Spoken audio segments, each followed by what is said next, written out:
Hello, this is the Watchdog, and welcome back to Fun with Watches. If watches weren't fun, you'd only need one. Today we're going to review the Ben Nevis BN-3017G. Let's start out with the wrist check. Since it's Sunday, I'm wearing my Citizen Blue Angels chronograph. I like to wear this to church on Sunday. And Grogo's wearing a TPW pilot's watch. I asked Grogo what kind of hymns they sing at the church he goes to, and he said his favorites are Onward Jedi Soldiers and Bringing in the Banthas. Here's the watch. It didn't come in a box. It just came in a little Ziploc bag. This is the second Ben Nevis I reviewed on my channel. The first one, the BN-3017G, had more of its own identity. It was very derivative of other divers' watches, but still had a style of its own. This one, though, is a clear, blatant homage to the Seiko SKX009. When it comes to the whole argument about homage watches, it's easy to give a pass to watches that homage a Submariner or other watches that cost thousands of dollars that you can't buy anyway. It's less easy to justify a homage to a Seiko watch because you can actually go buy a Seiko. But this particular watch has been discontinued, so you can't technically go buy this one anyway other than the aftermarket. Once again, wear watches that make you happy. This watch is an ultra affordable watch. It costs $13.88. And although this is a budget watch, I don't consider it a costume watch.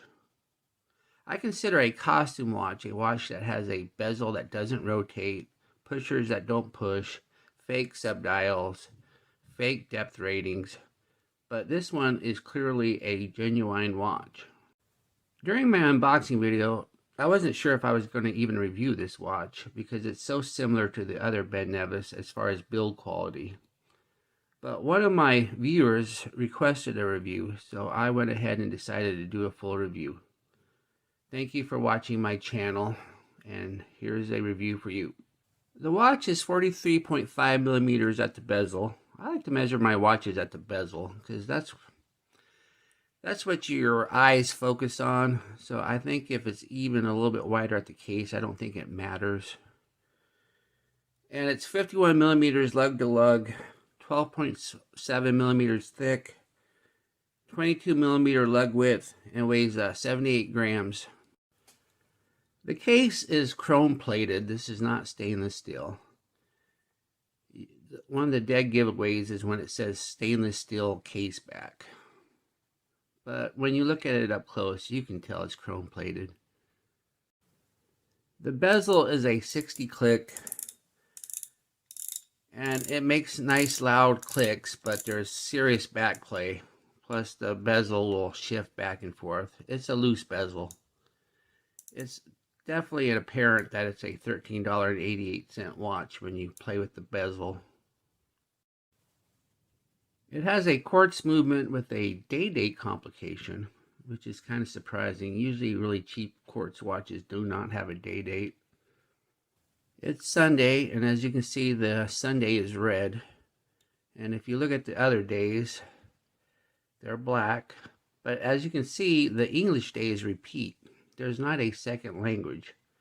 Most day-date complications have a second language for the days. This one does not. It's English, English, and English.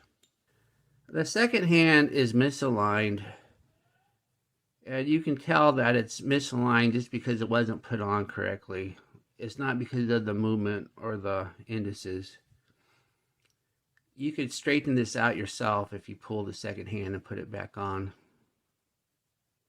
The other Ben Nevis I reviewed, the second hand was aligned just right. So I think it's just kind of luck of the draw. You might get one that's aligned. You might get one that is not. The dial is just a flat black with no sunburst effect. And the indices are applied rather than painted on. And it does not have the Ben Nevis logo like the other watch does. It just has the writing Ben Nevis. And then on the bottom it says professional water resistant. Well, it is water resistant, but is this a professional watch? I don't think so. So I don't know why they had to say professional. I really don't know what a professional watch is. It has a mineral glass crystal and a non-signed, non-screwing crown. providing just a basic 30 meters of water resistance. It has a simple press-on case back, given the depth rating. And it has a silicone strap, and it has the little wave thing on the end like a Seiko. It does not like to focus. There you go. See the little wave? The other Ben Nevis I had that same logo. Here's the watch on my 7.5-inch wrist. Looks nice. As you can see, the strap is plenty big, so if you have a big wrist, you can wear this.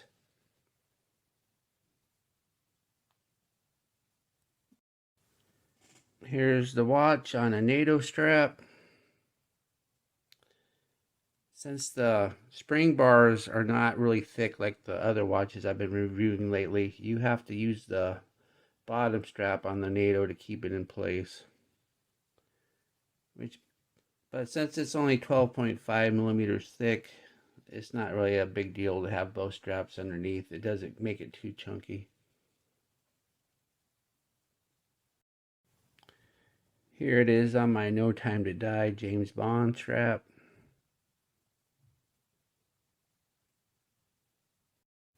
Here we are in the Loom Room, so let's check out the Loom.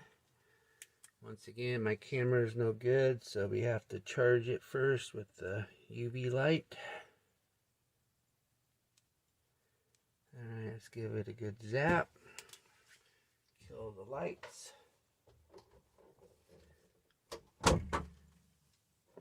And there we are. As you can see, the hand loom isn't too bad, but the Indus loom is ridiculous. You can barely see it even after a good charge with the UV light. So it's pretty much pointless to have even any loom at all on the Induses. But the hands aren't awful. Once again though, this is a $13.88 watch, so you can't expect to have great loom. As you can see, the second hand, even though the second hand is white, only the little lollipop end is actually loomed.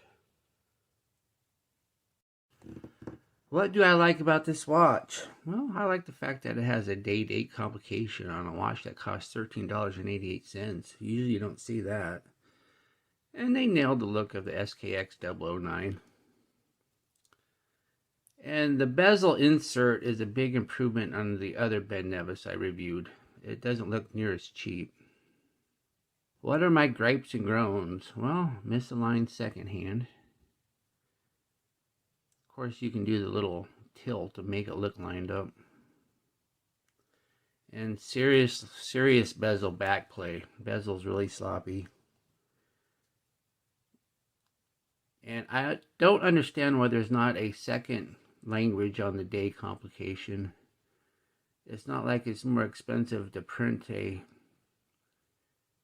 day-date dial that has a second language on it. It just seems weird that it doesn't. Do I recommend this watch? Well, it depends what you're going for. If you just want to get something that looks a lot like a SKX009 but don't want to spend a lot of money, this is a good watch. It's not a piece of junk. It's definitely worth the $13.88 I spent for it. So it all depends on what you want. Do you just want something that looks like an SKX009, or do you want something a little bit more substantial? If so, there are plenty of other SKX homages out there on AliExpress that will have solid stainless steel cases and steel bracelets. It just depends on how much you want to spend. Well, thank you for watching my review, and I'll be back hopefully with another unboxing soon. I should have a whole bunch of stuff coming from AliExpress. Bye.